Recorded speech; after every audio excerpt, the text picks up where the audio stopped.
Jane. Okay, this novel was written in 1860 something. No. Next. Okay, so the synopsis here is long. I will read you a very short synopsis. So Jane is actually she's a young orphan who was mistreated during her childhood and by her foster family. So she is the main character of this short novel, Jane. She is actually facing numerous challenges as she grew up.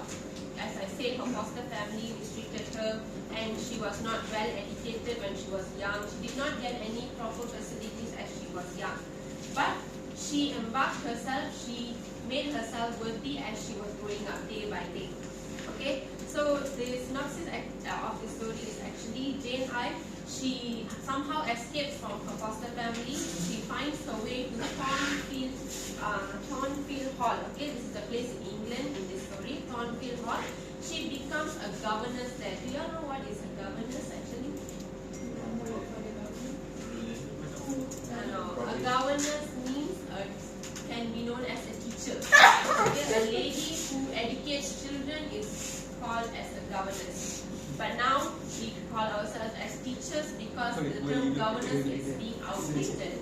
Okay, so when she reaches Thornfield Hall, she sees a man called Mr. Rochester. Okay, he's an employer who provides work for everyone in that place. So he gives work to Jane to be a teacher, teaching her kid in that palace by itself. Okay, he's a very big shot in Thornfield Hall. And then as he gave a special place for Jane in his house, also he did give a special place in his heart for her. So he proposed her to become he proposed her to marry her. But there was a conflict because Jane came to know that he was married. She knows he was married, but she did not know the fact that the wife was still alive. Okay, the wife was locked in that palace by Mr. Rochester because they had a very strange past. So Jane leaves immediately from Mr. Rochester, but she comes to know that Mr. Rochester has been attacked by the former wife, and when she comes back, she finds Mr. Rochester blind because the former wife burned the palace down. And finally, Mr. Rochester and Jane gets married. Okay, this is the synopsis of the story. Okay, so I have an illustration of the story here. It's like a comic. So I will move on to the literary devices. So we can see that I have highlighted this dialog box. Okay, because boy, you are like the Roman empress. Okay, this scene is actually this is Jane and this is John, the foster family that I told you, her aunt's son, okay, which is also known as a brother, like can be known as a brother, John. So this scene is actually when Jane is reading John's book, one of his books. John finds that out and pushes Jane to the floor, claiming that you are unworthy to read the book. Okay, he's actually saying that. So why I did highlight this part is actually because boy, you are like the Roman empress. Have we ever used the term Roman empress and scolded people or not? In anger? No, we have never, I bet we have never even thought about it. But here the writer has thought and also have written Roman empress. So there must be a reason, correct? Correct. So the reason here is actually indicating to symbolism. Okay, symbolism means using an object or action that means something more than its literal meaning. So she's actually trying to exaggerate something. That's why she's saying Roman empress. Okay, we'll see why Roman emperor. Okay. Roman emperors are dictators who were, ruling from before Common Era by itself. Okay, and there are a list of Roman emperors, but these two, okay, this is Nero and this is Commodus. Okay, these two are well known for their cruelty during those times when they were ruling. So the writer is actually relating Roman emperors to cruelty. She's using that Roman emperors symbolizing cruelty. Why? Because John is actually pushing and literally harassing Jane to the floor. Despite she being his sister or family member or a girl, he did not consider any of that. Only thing that he wanted is to Rochester and do whatever he can to show his authority being a boy. So John's cruelty of not sharing his belongings shows how much overruling that he can do, one. And he considers Jane as the opponent political party, okay? So as I said, Nero and Commodus are emperors who are known for their extravagance and cruelty. These two were oppressive rulers. They were particularly cruel towards political opponents. So here, the political opponent will be Jane I, because she is being hated by everyone, and John will be one of the Roman emperors. And that is why this term specifically is being highlighted in this short novel. Okay, that is one. And now, the second, this is another part of the story. Here, I have highlighted this specific conversation. Okay, this is actually a scene where Jane I has already taken charge as a governess. She's already educating Mr. Rochester's kid. She's giving whatever she can, and she is, doing whatever she can to sustain in that place because she's getting paid and she's also living there already. So she gained her status in that palace, Thornfield Hall. And this is Mr. Rochester. So this is actually the scene where Mr. Rochester brings a group of people, upper class people, to his palace for a party. Okay, as we know, during the Victorian era and also now, upper class people are brought to party just for an occasion to celebrate. Okay, as an occasion to celebrate. And during the Victorian era, when you watch series like Bridgerton, have you ever watched Bridgerton? Yes. Something like okay, we can see that party is something like they do weekly. Yeah. So this is also something like that. And when they have party, they will definitely have music. So Mr. Rochester is telling here, commands from your lips would put spirit into a mug of milk and water. So what is he actually trying to say here? As usual, white people won't talk with how we understand. Okay, so he is actually trying to indicate a metaphor here. So what is a metaphor? Phrase or sentence in which the author creates an image in the reader's mind by saying that a person or object is something else. So the author is trying to create something else from the sentence that she said. Okay, let's see what is she trying to say actually. First of all, I would like to break down the metaphor break down the line. Okay, from the first one, commands from your lips. Okay, this is actually referring to the words or instructions spoken by the person addressed. Okay, as she speaks. She's actually singing, but we are referring here as spoken words. Okay, will put spirit into means bring something to life, give an object or an environment the energy. Okay, a dull environment the energy. A mug of milk and water represents something bland, ordinary, or lacking in excitement or interest. Okay, because we don't drink milk and water we drink on a daily basis, but milk we only drink once or twice a day, correct? So that's why it's stated as blunt and ordinary. Okay, so the actual symbolism here is why milk and water? Because as I said, when the white people they have a party, the very common drink that they serve is alcohol during the parties. Okay, why? Alcohol is actually referring to their social status as the upper class people. It signals generosity, which means the host of the party, when they serve alcohol, they are showing their generosity to serve the people. And third, facilitate conversation and relaxation among guests. People have fun, having a drink in their hand for some reason. They have fun, they feel relaxed, they feel more calm and so on. Okay, it's intoxicating, So that's why. And why milk and water? Okay, milk and water resemblance in social class, which is for everybody. It does not actually specify to one social class. It's general for everybody. Right drinks to the right taste. Okay, milk and water we don't drink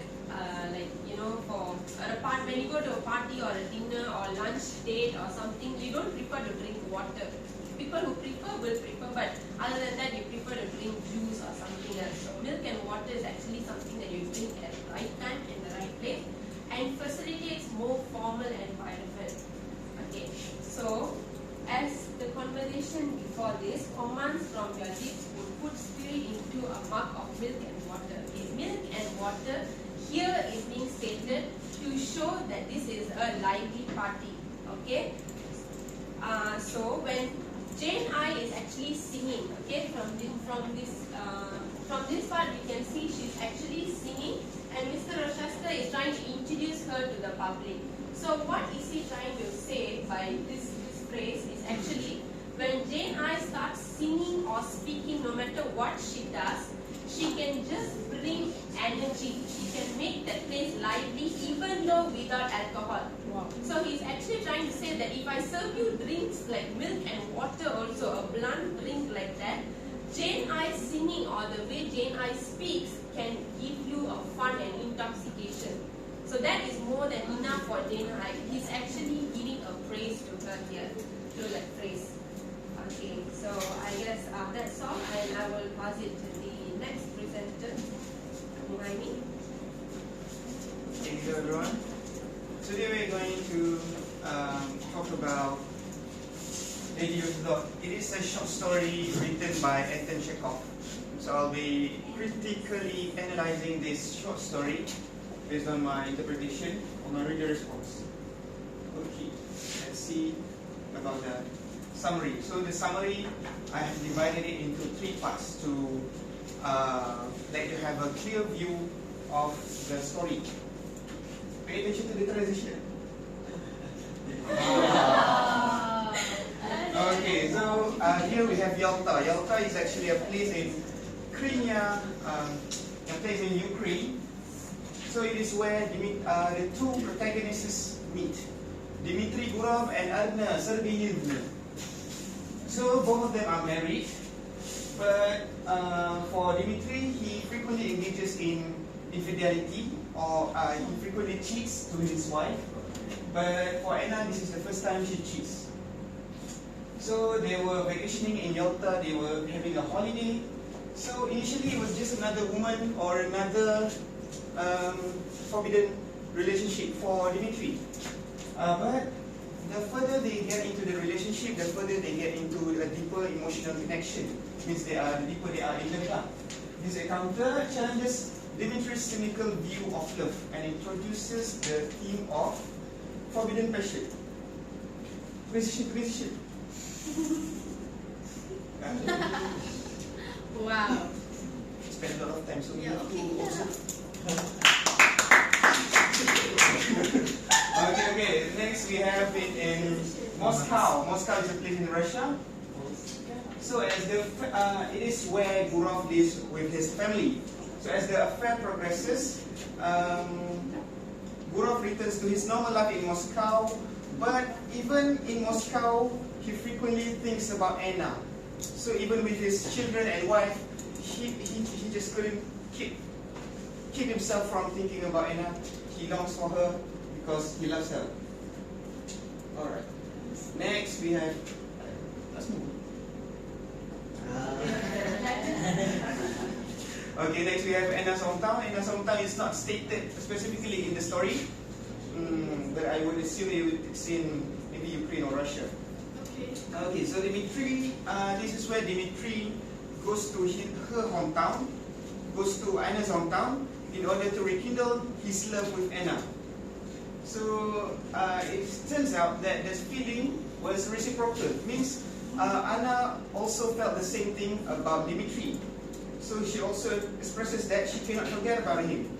They continue to meet in Moscow. The story ends in an open-ended manner. Means it does not really have an ending, so it's open for interpretation. But what my interpretation is that they eloped. They maybe moved to another place to marry each other in order to live this possibility in pursuit of forbidden love. Okay, next we have symbolism.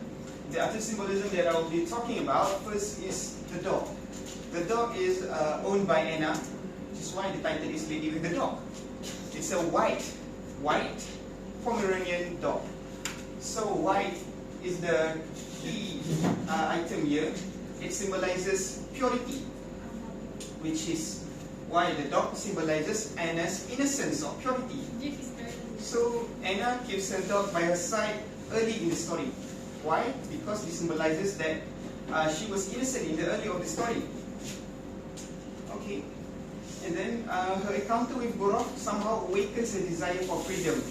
And she loses her innocence. And then pretty much in the rest of the story, the dog does not appear because she loses her innocence when she engages with forbidden love. But take note, when Burov was trying to find her in her hometown, he could find her dog there. So that means for a smaller portion of the time when Anna was back in her hometown, she regained a little bit of that confidence, and then she lost it back. And then we have the grey fence. Okay, grey. Grey is a color in between black and white. Okay, this is an actual thing, not a joke. Yeah. Yeah. For example, when you refer to a grey character, you refer to a person who is neither evil nor good. So closest example we have is Thanos.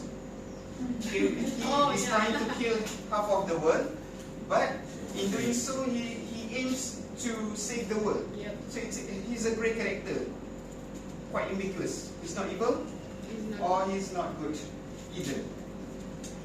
So grey is also, apart from being ambiguous, it's also representing depression, because grey is basically a dull color. It's a boring color. Okay, so Anna lives a depressing and boring marriage.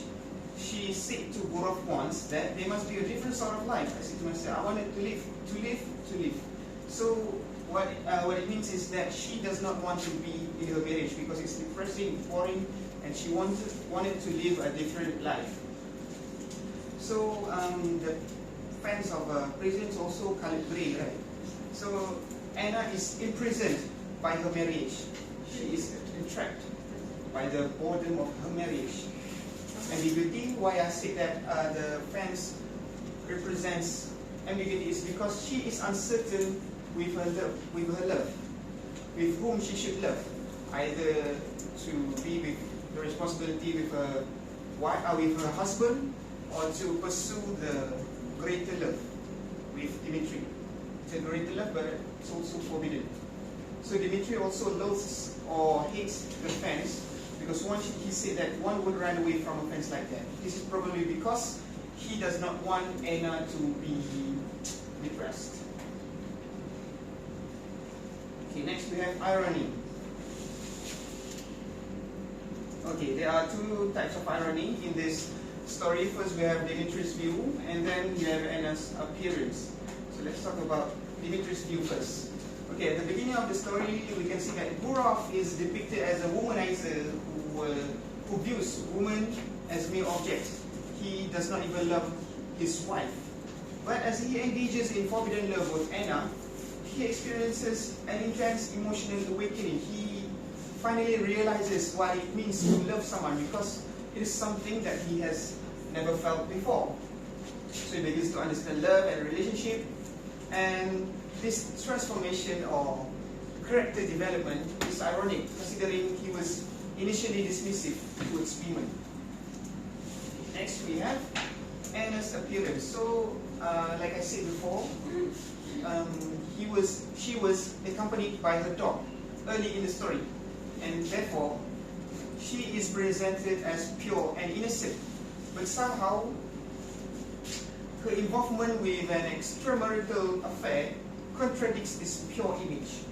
So this also, even though it's a bad type of development, it also showcases the development of her character and her escape from societal expectations regarding women's behavior. Means society expects women to be loyal all the time. I think expect everyone to be loyal all the time, but she really escapes from this societal expectation.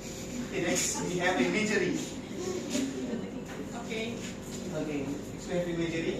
Let me find my notes first. Okay, imagery in this short story is used to depict how wicked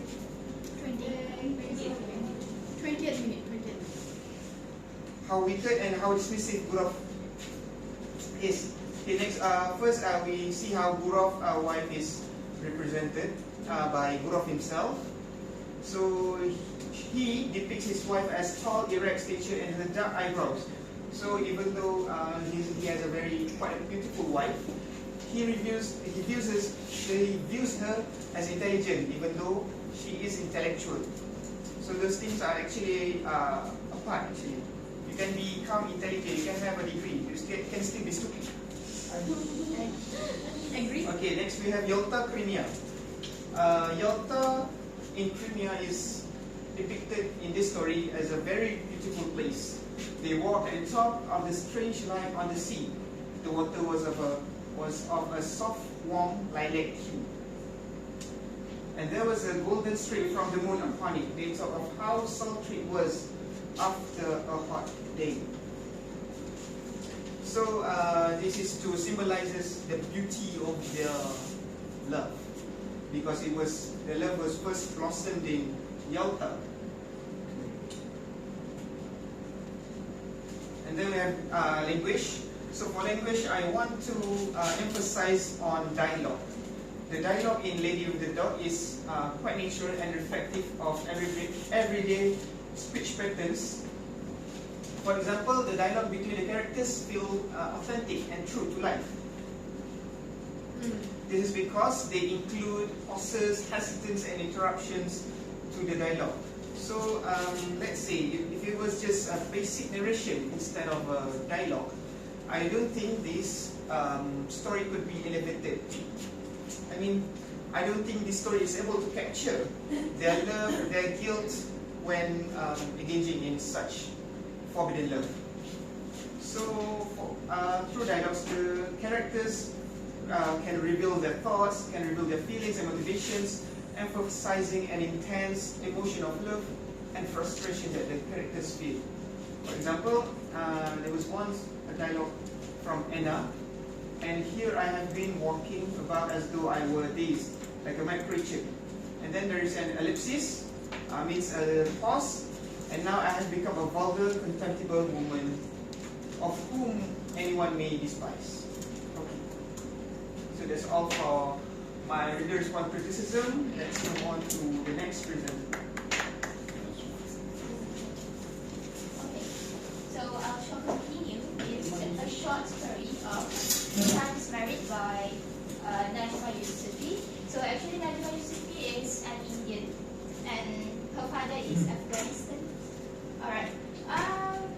Okay, let's continue with the summary of the story. So the story is actually revolved around Bano. Bano is a servant, a girl servant, a young girl servant who moved from a wealthy household to another household. So she actually came from the Duranis family, and then the Duranis family sent her to her friend, which is Yasmin Begum, and Yasmin Begum become her new employer. And Yasmin actually has married 3 times. So the first husband, he divorced with that husband, and then get married to the second husband, and then she got a daughter with the second husband, and then with the third husband, Mr. Han, he began to become rich and live in luxury. So Yasmin Begum, her employer, represents a life Bano aspires to be, but behind the glamour lies a reality of exploitation and degradation. So actually, when you see Yasmin, we can see that she wears luxury accessories, luxury clothes, but actually she got a problematic husband, which is Mr. Han. Mr. Han, we can call him as womanizer, but he only exploits the servants because they are upper class, right? So you can do anything with the servant, and the servant won't say anything. They can silent. So Bano's silence reflects the societal expectation for women to endure suffering silently. So despite enduring abuse, Bano carries on and finally marrying and maintaining her silence as expected of her. So what happened to the servant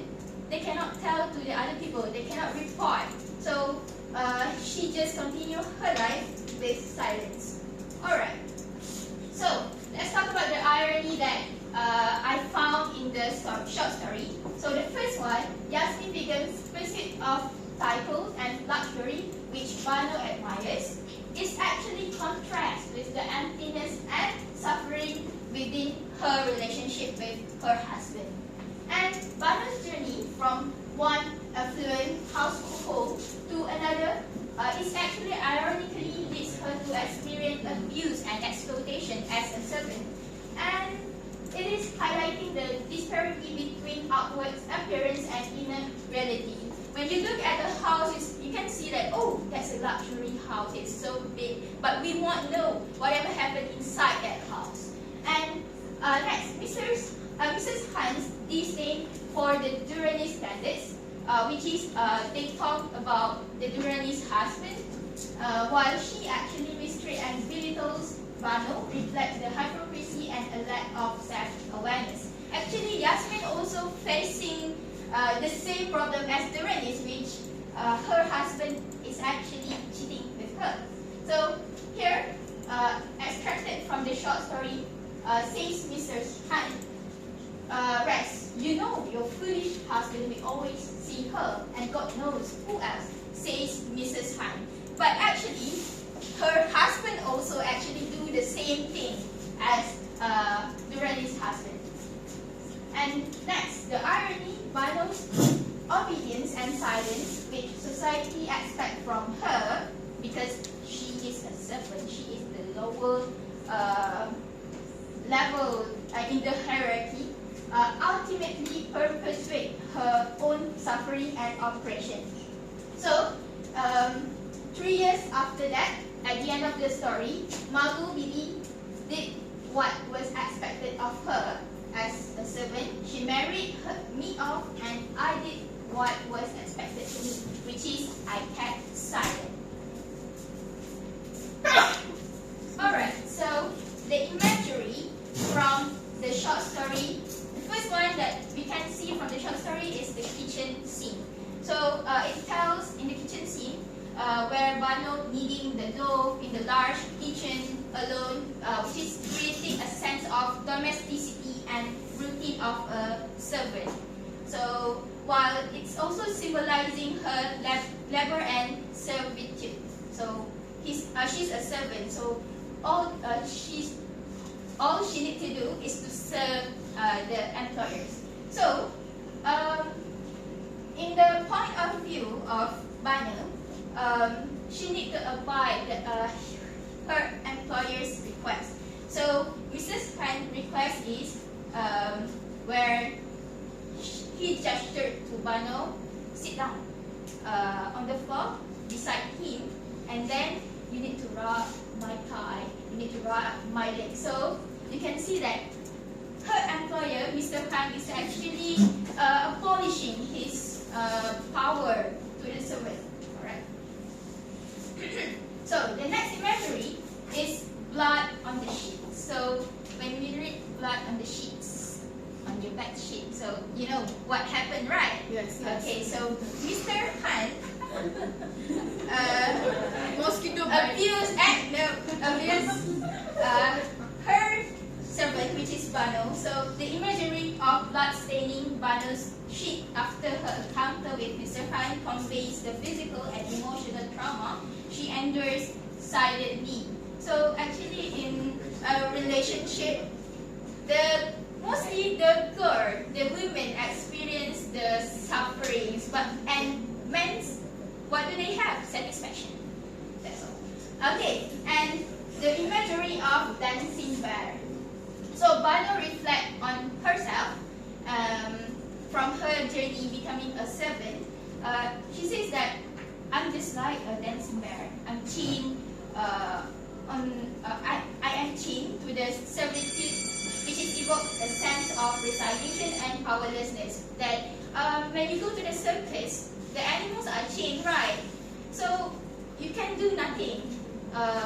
You need to follow, you need to abide to your employers so that you can eat, so that you can live. Alright. So the symbolism in the short story, the first one is the physical scar. So physical scar mentioned first for Yasmin's Begum, which is he got the scar from her first marriage with the husband. So we can tell that the first marriage is a fail because the husband's maybe being oppressive to her. Alright, and the blood stains on Bano's sheet symbolize the physical and emotional wound inflicted upon women living oppressive relationship. So these scars actually serve as a reminder of the pain and trauma experienced by women in abusive situations. And the next symbolism is the title and luxury. So it mentioned in the story that Mr. Khan's pursuit of titles and luxury from the marriage, which is it symbolizes the societal aspiration and desire of upward mobility. We want to change, right? We want money, but we need to sacrifice one. In order to gain something, we need to lose something. So Mrs. Khan maybe gained the luxury, but she lost the good relationship with her husband. And however, it also represents the emptiness and superficiality of material wealth, as Yasmin's luxurious lifestyle concealed her inner suffering and dissatisfaction with her husband. Okay, so the last, language, narrative perspective. So from the short story, we have the perspective of the servant, which is Bano's point of view that provides insight of her thoughts, emotion, and experiences in the Khan's family's house. And these subjective viewpoints allow readers to empathize with Bano and understand the impact of her circumstances of her life. So, as a servant, we need to say yes to whatever the request from our employer. So, here I take from the short story, yes, Mrs. Khan, I replied. Somehow, I knew he didn't just want me to press his leg this time. I had to do what I was told. I was chained. So, whatever the request is, you need to follow because you were chained. Your life was changed. That word chained in that hierarchy, in that social hierarchy. Okay, the last one, the language in the story is emphasized on the dialogue. So we can see a few dialogues in the story, which is the dialogue is used to reveal characters, traits, relationship, and social dynamic. So here is a conversation between Mrs. Khan and her friend. So she told her friend, you need to learn, darling, that all men are dogs, always sniffing on the beaches. So you can see the relationship of her with her husband, because she talked about her husband, talk about men. Okay, so the distinct voices of the characters convey their personalities and motivation while also advancing the plot and highlighting conflicts. So, I'm sorry. Okay, any question? Okay, I'm sorry for taking your time. So, thank you very much. Yay.